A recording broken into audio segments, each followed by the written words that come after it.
This channel is supported by TrueFire. TrueFire is an online library of lessons from some of my favourite players. There's thousands of lessons on there. You can use the promo code JNC40 to get 40% off of any of their courses.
Okay, just thought of this as I'm editing. I think the crux of this thing is that generally I think guitar players are, we think of words like higher headroom, it's got more headroom as being universally positive.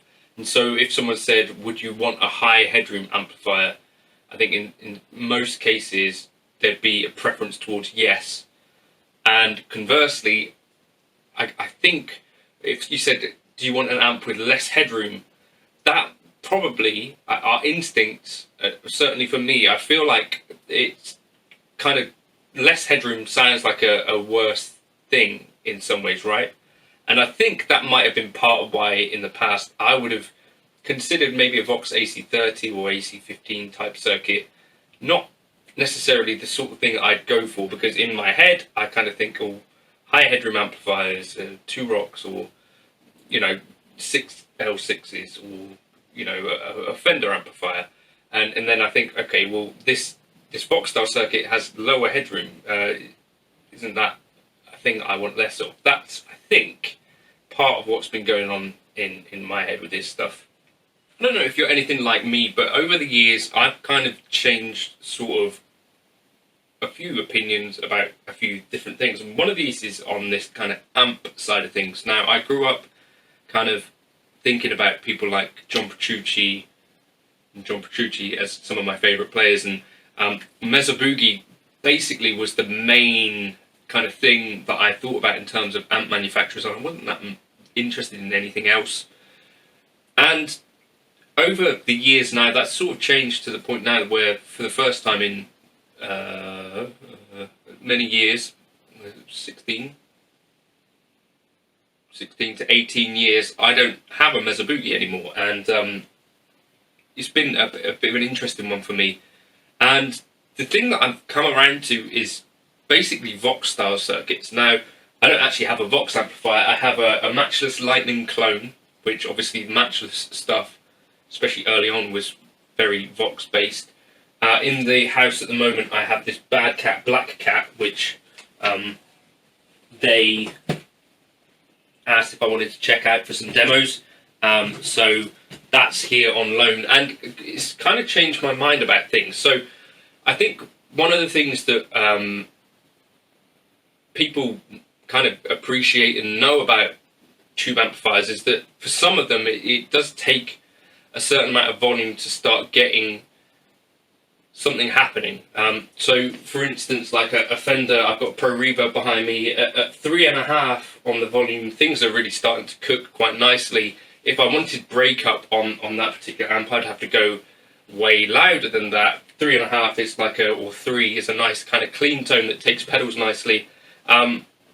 On other amps, you know, like a Marshall Plexi or something like that, if you wanted to get a bit of breakup, I think that'd be even further. You'd have to be going very loud, and I think there has been a trend in the past to look for, you know, high headroom amplifiers, and, you know, looking for amps that can stay clean really loud, and that's, I guess, what things like a 2-Rock might be about.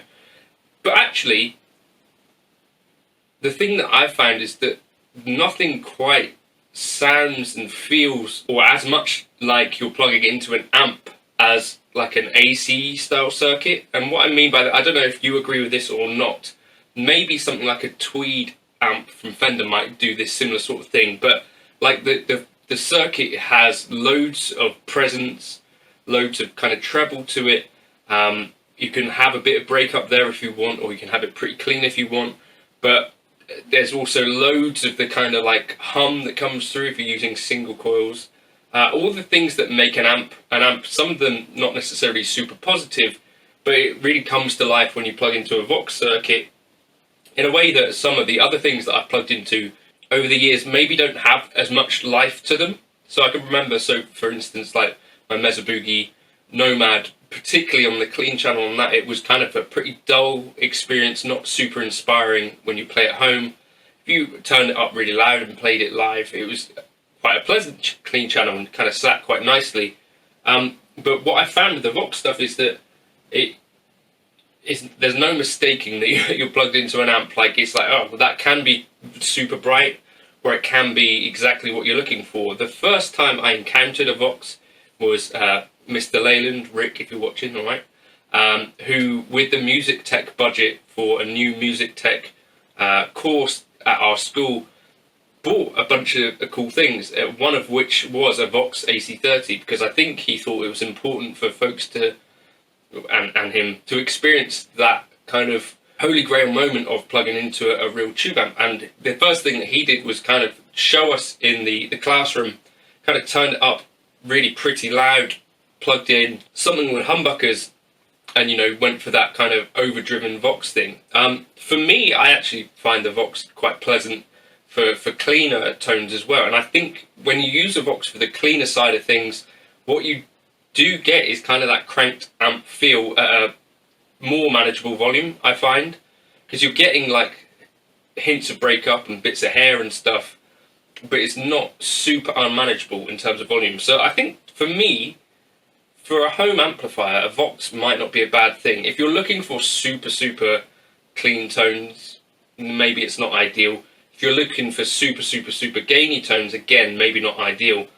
But if you're looking for that sort of edge of breakup-y thing, which I think a lot of people are, or to be able to do pretty clean stuff at a really usable volume at home, then I think an AC circuit is a really good bet.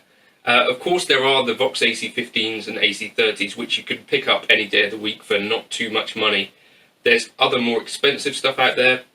You know, top of that kind of thing might be the Matchless stuff, which I still think is, as far as I can tell from what I read about it, pretty much VOX-y stuff. Bad Cat and Morgan also make their versions of this stuff. Let me know your favourites in the comments if you've got other VOX-style circuits. But yeah, that's just a thought that I kind of come round to a bit more. Like, if we're going to have a real amplifier, you want a thing that is going to give you that kind of real amp experience and, you know, that raw feeling. I think it is the VOX that does that most of all for me out of some of the other stuff that I've played. It might not be my favourite tone in the world, and yeah, sometimes it might be too cutting. It might not be the sort of thing that I'd use for everything, but in terms of also when you record it, actually, so this is the thing. So for me personally, I tend to like darker tones in general, but when I find that I've stuck a mic in front of it and I go back and listen, I kind of find that oftentimes a microphone with a real amp, the tones that I ended up getting, that I was happy with in the room, actually translate a little bit darker when I go back and listen to them. That doesn't happen so much with the VOX. It seems to sit quite nicely because it's got that extra top end. I tend to use it with the cut off generally in the modelling world.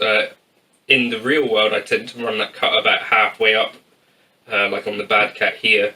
But yeah, I don't know. It's been a bit of a shift for me because yeah, I thought, you know, I'm a kind of go for those cleaner, maybe Fender, Two Rock, very clean sounds. But if you're actually going to plug into an amplifier, maybe you go for something that has a bit more of that rawness, a bit more of that edge to it. I think it has a no negative feedback kind of thing going on. And the experience, I think, of adding negative feedback, because you can do some of this in the fractal world, seems to close the sound off a little bit, if you get what I mean, and maybe makes it a little bit more nasal. I don't know if this is an accurate description, but what you get when you take out that negative feedback, particularly with the VOX, is this very open, kind of bright sound, which doesn't, yeah, it's just a thing. You've got a very kind of raw, roaring kind of thing. But it can also be super pretty, of course. But yeah, that for me has been a bit of a revelation. The VOX circuit as something which is actually useful, especially after gigging this for about a year and a half. This has a master on it, so I tend to run the gain quite low and the master quite low, but this has 6v6 output tubes. I think, of course, that is deviating from the VOX thing somewhat, and I think that gives it a bit more headroom. So that could be a cool thing to check out as well. But EL84s is typically what you get in your VOXs, which is a little bit of a lower output or lower headroom thing for your output section too. But yeah, please let me know your favourite VOX circuits if you've got them, things that you think people should know about. I think there's, yeah, Morgan, you've got Bad Cat, Matchless, and of course VOX themselves. I think those are probably the first things that come to mind for me. I think Two Rock made the Cardiff. But yeah, let me know your thoughts. Cheers for stopping by.